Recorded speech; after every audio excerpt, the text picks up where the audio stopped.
wasiir ku-xigeenka wasaaradda arrimaha gudaha Somaliland Jaamac Cabdillaahi Bin ayaa xilkiisi rasmi ugu kala wareejiyay barasaabka hore ee gobolka Sool Maxamuud Cali Salebaan Hayste Ramaax iyo sidoo kale barasaabka cusub ee gobolka Sool dhawaan madaxweynaha Somaliland usoo magacaabay Cabdi Khayre Diri. Munaasabadan oo ka qabsatay Hotel Xamdi ayaa waxaa ka soo qayb galay cuqaal waxgarad odayaal ururada haweenka laamaha kala duwan ee dawladda, waxaana dhammaan dadkii hadalka u kala dambeeyay tilmaameen inay soo dhaweynayaan in markii ugu horeysay xilka gobolka Sool loo magacaabo dhalinyaro ka soo jeeda gobolkan isla markaasna ay la shaqeyn doonaan.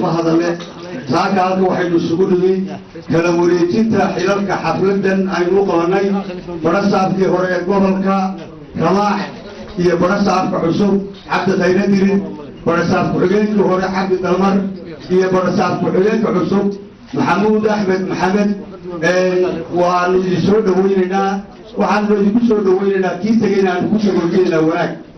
waxaa la yidhi gudoomiyihii hore wuxuu yidhi haddaan wax helana waan idiin imanayaa, haddaan waxba waayana idiin iman maayo. waxaanu leenahay talo Ramaaxba waxbuu waayey. waxaanu leenahay Cabdi Khayre qoysba dadka qoysbaa la sii xijinaya shir baanu la galnay.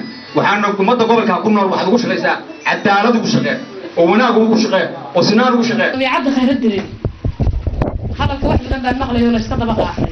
ma aha nin qabyaalad ku suntan, ma aha nin cadiifad iyo reernimo ku jirto. Cabdi Khayre waxaan hubaa inuu yahay ninkii dhammayn lahaa colaadda gaamurtay ee ka jirta koonfurta gobolka Sool. madaxweynaha Somaliland waxaan ugu mahadcelinaynaa isbeddelku maanta sameeyey, waan uga mahadcelinaynaa run ahaantii sababta maanta gobolka Sool waxaan oran karaynaa xaaladda hadda uu ku jiro iyadoo abaar ay jirto haddana waxaa ragaadiyey colaado. waxaan rajaynayaa oo intiina halkaan fadhido aan uga barayaa inaynu ugu duceyno in ilaahay ka dhigo colaadda maanta ka jirta koonfurta Sool kii soo gabagabay lahaa gudoomiyaha cusub ee gudoomiye-ku-xigeenkiisa. barasaabka hore ee gobolka Sool Maxamuud Cali Salebaan Ramaax ayaa madasha ka cadeeyay sababta uga maqnaa xilkii loo magacaabay ee gobolka Sool muddo 4 bilood ah, waxaana hadaladiisii kamid ahaa sida tan. laakiin reer Sool waxaan leeyahay wixii aan idin doonay anigu waan idin soo helay. ballan baynu lahayn, ballanka waxaa ka mid ah magaalada sidee wax lagaga qaban karaya.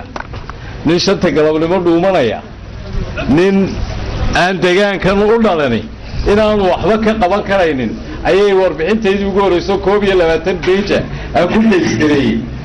waata lagu keenay maamulka gobolku inuu isbedelo. hadday taliye qaybeed tahay waxba kama qaban karayaan, laba nin oo isaaqo midna taliye qaybeed yahay, idinkuna waa ogtiin. gabagabadina barasaabka cusub ee gobolka Sool ahna kusimaha xogayaha fulinta dawladda hoose ee degmada Laascaanood Cabdi Khayre Diri ayaa xilkiisi rasmi ah u wareegay, waxaana uu madasha kaga dhawaaqay inuu si hufnaan leh ugu shaqeyn doono dhammaan bulshada. in badan baa halkan wax laga dhawaajiyay in aniga barasaab ku-xigeenkayga loo magacaabay colaadda koonfurta gobolka Sool, laakiin waxaan sheegayaa halkan ka cadeynayaa inaan taa kaliya loo magacaabin ee loo magacaabay dhammaan baahida gobolka taala, hadday tahay colaadaha kale ee gobolka gudihiisa, hadday tahay abaarta, hadday tahay in la dhaqangeliyo siyaasadda dawladda oo la baahiyo oo tuulooyinka iyo ceelasha aan la gaarsiiyo.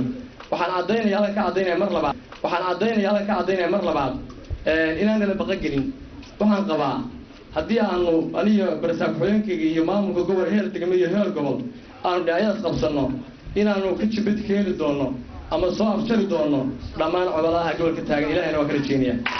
waxaan uga mahadcelinayaa madaxweynaha jamhuuriyadda xilkan uu noo egmaday ee uu nagu aaminay inaan uga soo gudbi doono sida ilaahay og yahay, annagoo hore noogu shaqeyna qaranka haddeer dhow taagan qaranka inaan u shaqeyno.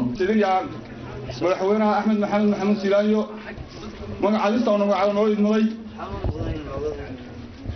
waxa weeye mahadnaqdan jirnay dadkii waxaan u mahadnaqayaa. Samiir Saciid Bile Muqbaaya xorta ee Bulsha TV Laascaanood.